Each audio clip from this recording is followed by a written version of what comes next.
चव्हाण यांचे आज 5:30 वाजता दुःख निधन झालं आणि ही घटना कळताच मला दुःख झालं आणि माझ्या मतदारसंघाला सुद्धा, या नांदेड जिल्ह्याला दुःखाची घटना कळताच दुःख झालं. आणि या निमित्ताने मी वसंतराव चव्हाण यांना माझ्याकडून, माझ्या मतदारसंघाकडून, माझ्या पक्षाकडून मी यांना श्रद्धांजली अर्पण करतो.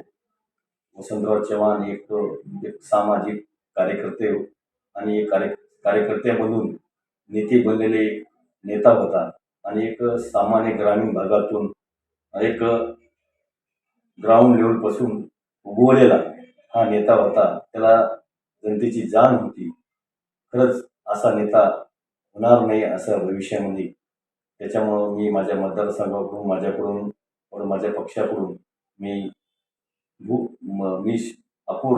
मी श्रद्धांजली अर्पण करतो.